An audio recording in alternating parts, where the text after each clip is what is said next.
अगर good companionship marriage का एक पार्ट है तो immoral relation extra marital affair ये भी नेगेटिव पार्ट है मैरिजेस का। आजकल ये बहुत ज़्यादा बढ़ते जा रहे हैं and we can check this through ज्योतिष।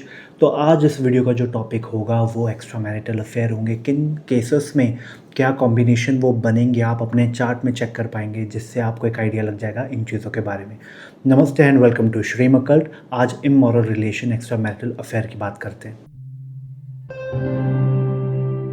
देखिए, जब भी मैरिज की बात होगी सबसे ज़्यादा इम्पैक्ट आएगा हमेशा वीनस और सेवेंथ हाउस। इनको चेक करना बहुत ज़्यादा इम्पॉर्टेंट हो जाता है। साथ में लग्न का भी बहुत ज़्यादा इम्पोर्टेंस बढ़ जाता है। बिकॉज देखिए, यहाँ पर जो भी मैरिज के बारे में स्टेटस होगा, मैरिज कैसी होगी, क्या होगा, वो वीनस से चेक किया जाएगा। आपका स्पाउस का स्टेटस कैसा होगा, स्पाउस कैसा होगा, वो आपके सेवेंथ हाउस से चेक कर लिया जाएगा। तो सबसे पहले यहाँ पर क्या नहीं होना चाहिए, कन्फ्लिक्टिंग एनर्जी ये नहीं होनी चाहिए। We should avoid it.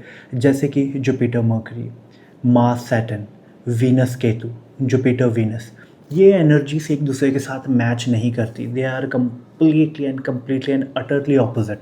तो यहाँ पर हमें ट्राई करना चाहिए कि इसे अवॉइड करें ताकि यहाँ पर रिलेशनशिप बचे। अब जैसे आप देखेंगे पाइसेस लगन, वर्गो लगन, इनका नेचुरली जो सेवन्थ हाउस है, पाइसेस के लिए वर्गो बनेगा, वर्गो के लिए पाइसेस बने। तो यहाँ पर जुपिटर मर्क्यूरी आकर नेचुरली इनको थोड़ा सा मैरिजेस में प्रॉब्लम आते ही आते हैं।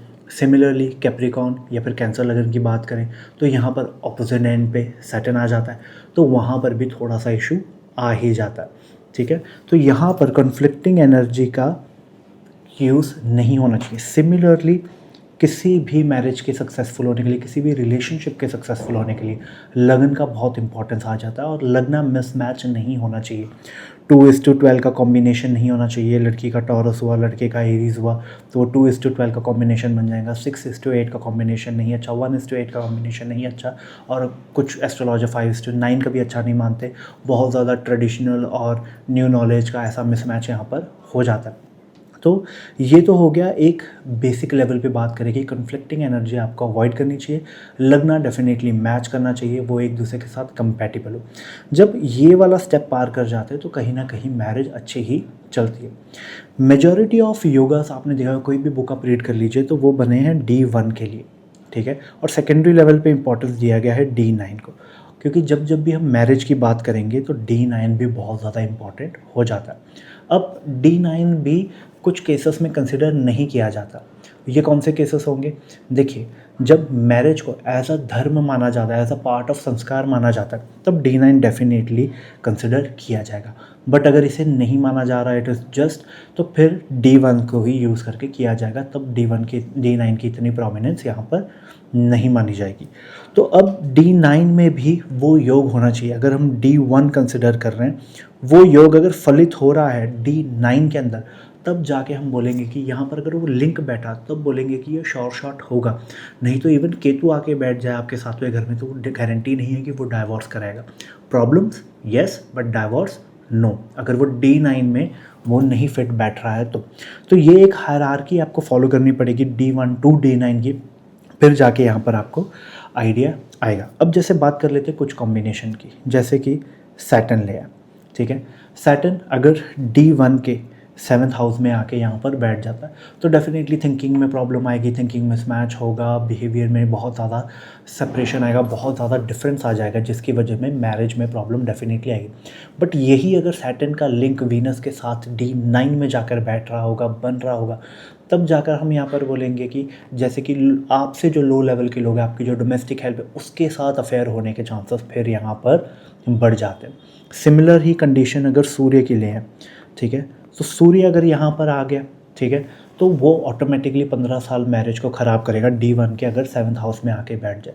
बट यही सूर्य का अगर वीनस के साथ, शुक्र के साथ कोई भी कॉम्बिनेशन बन रहा है जाके D9 में, तब हम यहाँ पर बोलेंगे ये वो टाइप के लोग होते हैं जो मल्टीपल रिलेशनशिप रखते हैं और अपना रिलेशनशिप बहुत जल्दी तोड़ के दूसरे के साथ करते हैं ताकि उनका स्टेटस लाइफ में इम्प्रूव हो जाए, थोड़ा और फेम मिल जाए, थोड़ा और स्टेटस इंप्रूव हो जाए। अगर उनके करंट पार्टनर से उनको कोई और अमीर प्रॉस्पेक्ट दिख रहा है तो वो उसकी तरफ शिफ्ट हो जाते हैं। तो यहाँ पर चीटिंग भी कैसे इन्वॉल्व हुई? D1 और D9 में अगर प्रॉपर आई। तो मैं थोड़ा सा यहाँ पर मेंशन कर देता हूँ, ठीक है। लो लेवल, ठीक है, साथ इन्वॉल्वमेंट अगर सैटर्न है और D1 D9 में दोनों, और अगर सूर्य आ जाता है, ठीक है, तो फेम पोजीशन के लिए यहाँ पर एक्स्ट्रा मैरिटल अफेयर किया जा सकता है। आगे बात करते हैं मार्स की। अब जब मार्स आ जाता है तो हाई सेक्सुअल एनर्जी यहाँ पर आ जाती है in the case of D1। But यही अगर मंगल का किसी भी तरीके का योग बन रहा है शुक्र के साथ D9 में भी जाके वो कंटिन्यू हो रहा है, तब यहाँ पर वो एक्स्ट्रा मैरिटल अफेयर होगा, क्योंकि पर्सन वो कैरी फॉरवर्ड करना चाहता है। वो चाहता है कि ये एनर्जी को वो किसी तरीके से रिजॉल्व करे। It is more consider as a achievement than actually a satisfying thing. तो यहाँ पर फिर वो अलग अलग रिलेशंस में डेफिनेटली इन्वॉल्व होगा अगर वो D9 में भी फलित हुआ शुक्र के साथ। तो आगे चल के बात करते हैं, यहाँ पर राहु आ गया, ठीक है। अब राहु यहाँ पर आ गया तो मल्टीपल रिलेशंस यहाँ पर बोल दिया जाता है। ऐसे लोग होंगे जिन्हें फॉरेन एलिमेंट बहुत ज़्यादा पसंद होगा, तो इन्हें अपनी कास्ट के बाहर के लोग पसंद आएंगे, अपनी कंट्री के बाहर के लोग पसंद आएंगे। जिन्होंने डेफिनेटली अपनी बॉडी के साथ थोड़े चेंजेस कराए होंगे, ऐसे लोग जैसे जिन्होंने कोई सर्जरी कराई है, कोई बोटॉक्स इंजेक्शन लेंगे, तो इनको वैसे लोग बहुत ज़्यादा पसंद आएंगे। तो ये जब राहु का एलिमेंट वहाँ पर इन्वॉल्व हो जाता है। बट अगर ये D9 में कंटिन्यू होगा, फिर यहाँ पर वो मल्टीपल रिलेशनशिप में लेके जाएगा, और मल्टीपल रिलेशन भी बहुत ज़्यादा मल्टीपल रिलेशंस में लेके जाएगा। केतु की बात करते हैं, अगर केतु यहाँ पर आ जाए तो किसी अनवर्दी पर्सन के लिए आप एफर्ट डालेंगे, ठीक है। ये तो हो गया D1 केतु। अगर ये D9 में भी शुक्र के साथ कंटिन्यू करता है, किसी भी एंगल से अपना रिलेशनशिप बनाता है, तब जाकर यहाँ पर फिर बोला जाएगा कि सेपरेशन होगी, डाइवोर्स होने के चांसेस है। तो सिर्फ और सिर्फ हम D1 देख के, D1 में कोई कॉम्बिनेशन बन रहा है तो उसके अकॉर्डिंग नहीं चल सकते। अब जैसे मैं आपको एक एग्जांपल देता हूँ इसी चीज़ को क्लियर करने के लिए, कंफर्म करने के लिए। D1 में 7th हाउस का जो लॉर्ड है, जब वो चले जाए 9th हाउस में, तो बोला जाता है कि स्टेटस इंप्रूव होगा, लक आएगा, पर्सन बहुत ट्रैवल करेगा, लाइफ में प्रिंसिपल्स ऐड हो जाएंगे, एक दूसरे के साथ बहुत ज़्यादा धर्म स्थान पे जाएंगे, ठीक है, इनका बिलीफ सिस्टम स्ट्रांग हो जाएगा। But these are the good bits. इसके साथ साथ इसके एक्सेप्शन भी आ जाते हैं। अगर ये वहाँ पर जाता है, 7th house Lord 9th house में चले जाए, ठीक है, तो यहाँ पर क्या होगा, सबसे पहले 28 to 32 years of the life वहाँ पर मैरिज लाइफ डिस्टर्ब होगी, थोड़ा सा आइसोलेशन में ये पर्सन चला जाएगा। इन केस वो अपने ब्रदर इन लॉ को इन्वॉल्व करता है अपने बिजनेस के अंदर, तो वहाँ पर प्रॉब्लम्स आएंगी। धर्म स्थल के ऊपर जब जाएंगे, ये कोई पूजा क्रिया कर रहे होंगे, तब इनकी डेथ हो सकती है। तो यहाँ पर अगर उसका पॉजिटिव एस्पेक्ट है तो नेगेटिव भी है। तो ये मेरा समझाने का यहाँ पर क्या मतलब है कि इन केस अगर ये वाले कॉम्बिनेशन है भी, तो उसके फलित होने के उसके एक्सेप्शंस बहुत ज़्यादा है, ठीक है। सबसे पहले तो आपको दशा देखनी होगी कि दशा उसको एक्टिवेट करेगा, ये इवेंट होने भी वाला है कि नहीं। तो वो एक बड़ी इंपॉर्टेंट चीज़ यहाँ पर आ जाती है, तो उसका कंसिडर करना ज़रूरी है। सेकेंड नंबर पर हम बात करें, इवन अगर ये वाले कॉम्बिनेशन नहीं भी है तो भी चीटिंग हो जा रही है, तो ये कैसा, फिर वहाँ पर वास्तु का रूल आ जाएगा। आप अपने घर के नॉर्थ वेस्ट में सो रहे होंगे, तो वो आपका नॉर्थ वेस्ट बहुत एक्टिवेट हुआ है, नॉर्थ वेस्ट में सो रहे होंगे, नॉर्थ वेस्ट में आपका बेडरूम होगा, तो भी होने के चांसेस है। तो कहीं ना कहीं देयर आर मल्टीपल रीजंस, जिसको हम D1 D9 से वेरीफाई करेंगे तब बोला जा सकता है। घर का वास्तु भी इसमें इन्वॉल्व हो जाएगा, दशा इन्वॉल्व हो जाएगी, ओवरऑल उस भाव की, उस घर की क्या कंडीशंस है वो चेक किया जाएगा। तो मल्टीपल यहाँ पर चीज़ें आएंगी, वो चेक करने के बाद ही हम यहाँ पर बता पाएंगे कि डेफिनेटली चीटिंग इन्वॉल्व है या नहीं इन्वॉल्व है। अब इसका और बहुत सारे कॉम्बिनेशन भी है। D9 में जब 7th हाउस लॉर्ड 6th में चले जाए तो तब चीटिंग के लिए कहा जाता है। 7th हाउस लॉर्ड 8th में चले जाए, D9 की मैं बात कर रहा हूँ, तो 6th में गया तो आपके साथ चीटिंग हो सकती है, 8th में गया तो आप चीट कर सकते हैं। तो ऐसे कॉम्बिनेशंस भी बनते हैं। इसके साथ साथ देश काल पात्र भी आ जाएगा, आपकी अपब्रिंगिंग, आपकी कंडीशनिंग भी आ जाएगी, आपकी लोकेशंस भी आ जाएंगी। तो बहुत मल्टीपल फैक्टर्स आ जाएंगे।